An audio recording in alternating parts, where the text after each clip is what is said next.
एक पेज का अनुच्छेद लेखन किया जा सकता है, लेकिन आप वर्ड लिमिट ध्यान में रखिए।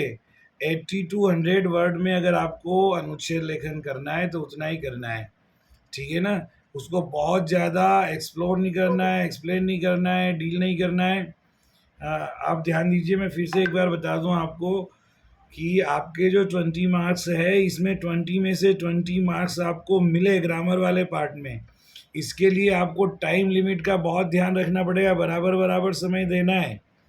अनुच्छेद लेखन में आप सोच लीजिए कि 20 मार्क्स का है, यानी आधा पेपर है, तो 1 घंटे में आपको ग्रामर के चारों पार्ट करना है, बल्कि 1 घंटे से कम समय में हो जाना चाहिए।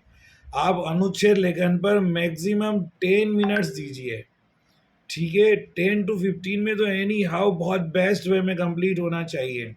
5 मार्क्स का रहेगा। ऐसे ही लेटर, अगर आपकी तैयारी बहुत अच्छी है तो आप लेटर को पत्र लेखन में भी आप 10 मिनट में कर सकते हैं। विज्ञापन तो 10 मिनट से कम में भी हो जाएगा, और संदेश लेखन भी 10 मिनट से कम में हो जाएगा। तो इस प्रकार से आप जो परसों पेपर दोगे 10th का, उसके लिए ये बहुत ज़रूरी है बेटा कि आप समय का ध्यान रखें, ठीक है ना। मुझे आप टॉपिक बताओ, मैं उस पे बताता हूँ कि आपको कैसे लिखना है। आप कोई, आपने आपके पास सिंपल क्वेश्चन पेपर है अगर, तो आप मुझे बोलिए, मैं उस पे बताता हूँ, या फिर मैं कुछ टॉपिक बताऊँ। आत्मविश्वास और सफलता। अरे वाह, वेरी नाइस, बहुत बहुत बढ़िया टॉपिक है। आत्मविश्वास और सफलता। आत्मविश्वास और सफलता, अगर इस पर आपको अनुच्छेद लिखना हो तो आप स्टार्ट कर सकते हैं। कुछ आत्मविश्वास के बारे में बोलेंगे, फिर सफलता के बारे में भी, दोनों को इंटरकनेक्ट करके अपने सब्जेक्ट का एंड करेंगे, है ना। और आप शब्दों का ध्यान दीजिए, है ना। सबसे पहले देखो, विश्वास ईश्वर का दूसरा नाम है, ऐसे आप स्टार्टिंग कर सकते हैं, ठीक है। जो ईश्वर पर भरोसा करते हैं उन्हें सबसे पहले अपने पर भरोसा करना चाहिए, है ना। क्योंकि हम, हमारी आत्मा और हमारा मन, हम स्वयं ईश्वर के अंश है। अगर हमारा अपने आप पर विश्वास है, आत्मविश्वास है, इसका मतलब है हमें ईश्वर पर भी विश्वास है। जिसका स्वयं का आत्मविश्वास नहीं होता, है ना, वह कभी भी सफल नहीं हो सकता। ईश्वर भी कभी उसका साथ नहीं देता। ईश्वर उसी का साथ देता है जो पहले अपने पुरुषार्थ पर, अपने स्वयं पर भरोसा रखता है, विश्वास करता है। जीवन में किसी भी क्षेत्र में सफलता प्राप्त करने के लिए अगर पूरे विश्वास के साथ, निश्चय करके, आत्मविश्वास के साथ में अगर आप दृढ़ निश्चय करके आगे बढ़ते हैं, तो ऐसा कहा जाता है कि ये आधा काम आपका वहीं पर पूरा माना जाता है। अब जब आप संकल्प और आत्मविश्वास के साथ आगे बढ़ेंगे तो मार्ग में आने वाली बड़ी से बड़ी कठिनाई को आप बहुत अच्छी तरह से हल कर लेंगे। यानी किसी भी प्रकार की आने वाली चुनौती का, समस्या का, कठिनाई का सामना वे लोग बड़े आसानी से हंसकर कर सकते हैं जिन्हें स्वयं पर विश्वास होता है। और जब आपको अपने आप पर आत्मविश्वास होता है तो आप सफलता की ओर तेज गति से बढ़ते हैं, और संघर्ष करने की गति आपकी और बढ़ जाती है। इस प्रकार से आप किसी भी क्षेत्र में अगर सफलता प्राप्त करना चाहते हैं तो आपको निश्चित रूप से आत्मविश्वास से परिपूर्ण होना चाहिए, है ना। सफलता उन्हीं को मिलती है जो पहले स्वयं पर भरोसा करते हैं, ठीक है। आप इस प्रकार से स्टार्ट करके लिख सकते हैं, फिर इसका एंड कर सकते हैं। तो ये सफलता के लिए आत्मविश्वास कितना ज़रूरी है, दोनों आपस में इंटरकनेक्टेड है, ये आपको बताना है, ठीक है। और कोई टॉपिक अगर आपके दिमाग में आ रहा है अनुच्छेद लेखन का तो बताइए मुझे।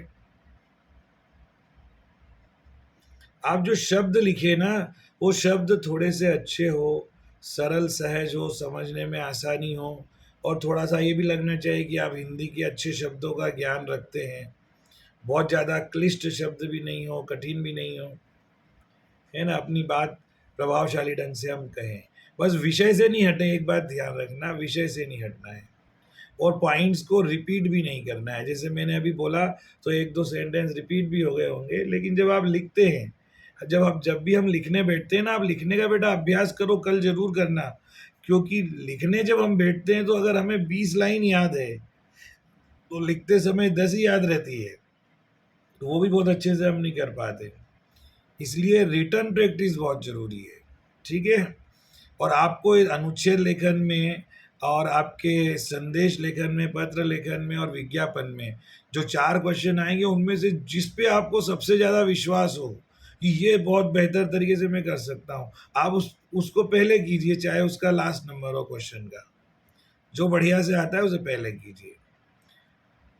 चलिए एक सर हाँ, सर अगर बोलो बोलो। पत्र में एड्रेस ना दिया हो तो हम अपनी तरफ से लिख सकते हैं परीक्षा भवन डालकर उसके नीचे एड्रेस। हाँ, परीक्षा भवन डालने में कोई प्रॉब्लम नहीं है, लेकिन शहर का नाम, परीक्षा केंद्र का नाम ना लिखिए, है ना बेटा। ऐसा उसमें इंस्ट्रक्शन में भी रहता है, कोई भी ऐसा शब्द आप ना लिखिए जो आपके, जहाँ से आप परीक्षा दे रहे हो वहाँ की पहचान या आपकी पहचान बताने वाला हो। इस बात का हमेशा आप ध्यान रखिए कि आप पत्र लेखन जब करते हैं, अगर उसमें दिया हुआ है कि आपका नाम संतोष है, आप दिल्ली के दीप्ति विहार में रहते हैं, तो फिर आप, उन्होंने जो दिया है वो ऊपर पता लिख दीजिए। फिर वो बोलते कि आपको इस विषय पर अपने मित्र को एक पत्र लिखना है और उसे अपने जन्मदिन की पार्टी में, बहन के विवाह में या किसी भी अन्य उत्सव पर आमंत्रित करना है। ठीक है। तो आप जब भी लिखेंगे तो लेफ्ट में आप पता लिखेंगे अपना।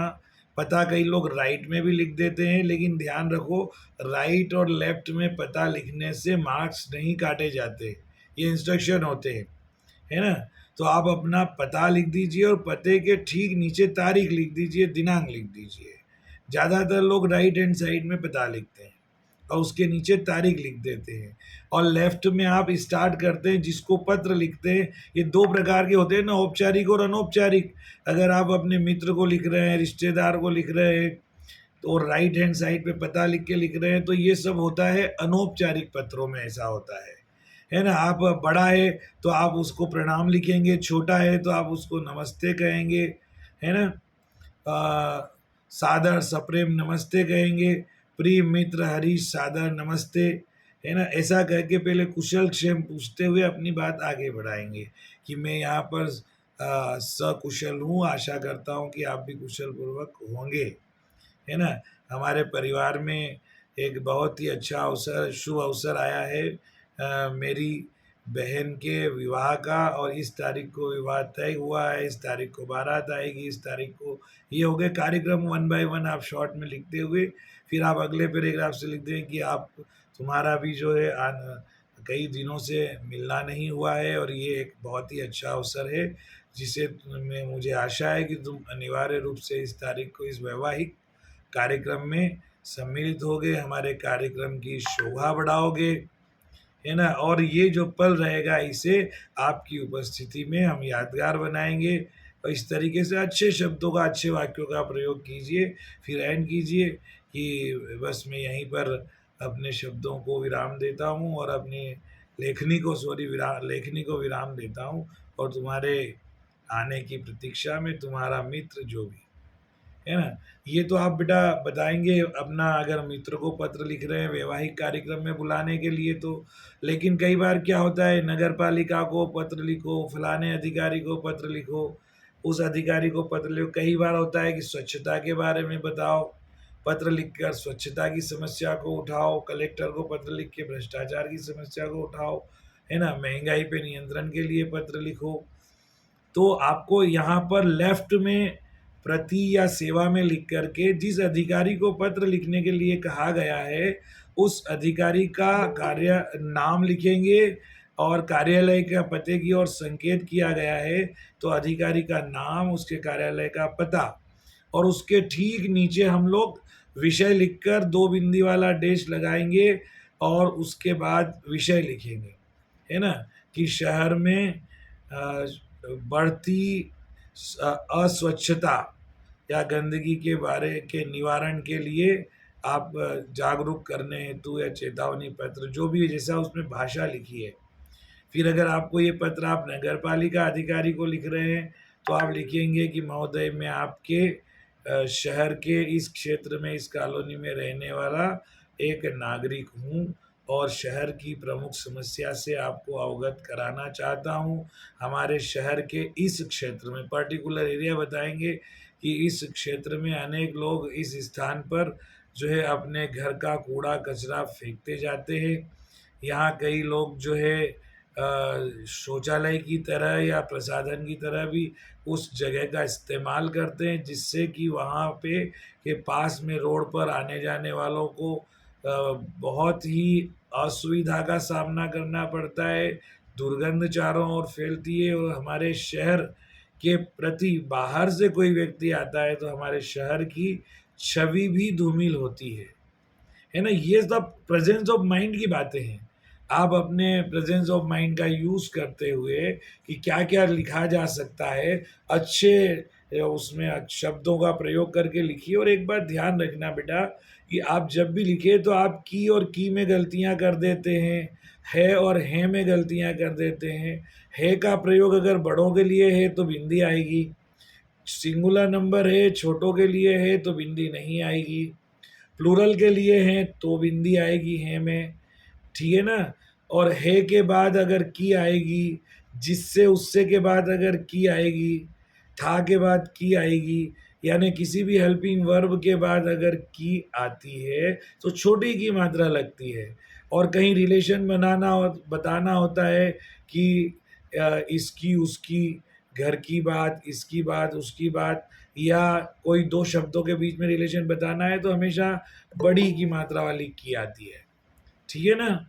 तो आप ये ध्यान रखना, क्योंकि बेटा छोटी की बड़ी की में अगर आपको 40 में से 40 मार्क्स चाहिए, और आप ध्यान रखिए कि अगर आपके जो चेक करने वाला बहुत अच्छा है और आपने एक की और हैं की मात्रा की भी गलती की, या आशीर्वाद में कई बार हम लोग आशीर्वाद कर देते हैं, है ना? व के ऊपर र लगता है, तो ऐसे में क्या होता है, सामने वाला गोला लगा के और 1/4 मार्क्स काट लेता है, यानी कुल मिला के वो एक क्वेश्चन में आधा नंबर तो आराम से काट लेगा।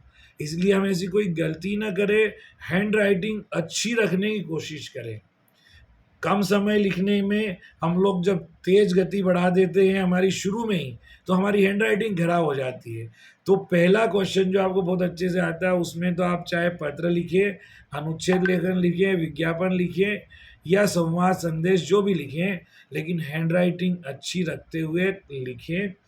2 शब्दों के बीच में गैप रखें, सेंटेंस कंप्लीट होने के बाद पूर्ण विराम लगाएँ, जहाँ कॉमा लगाने की ज़रूरत है वहाँ कॉमा ज़रूर लगाएँ।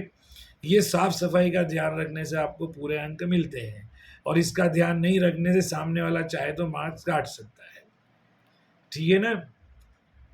तो ये आपकी हमने बात की बेटा, अनुच्छेद लेखन पे हमारी बात हुई, और हमारी जो चर्चा हुई अभी आपका एक और चीज़ पर, अनुच्छेद लेखन और पत्र लेखन पर। आपको पत्र लेखन के बारे में कोई टॉपिक अगर ध्यान में है, कोई सैंपल पेपर आपके पास है, तो मुझसे पूछ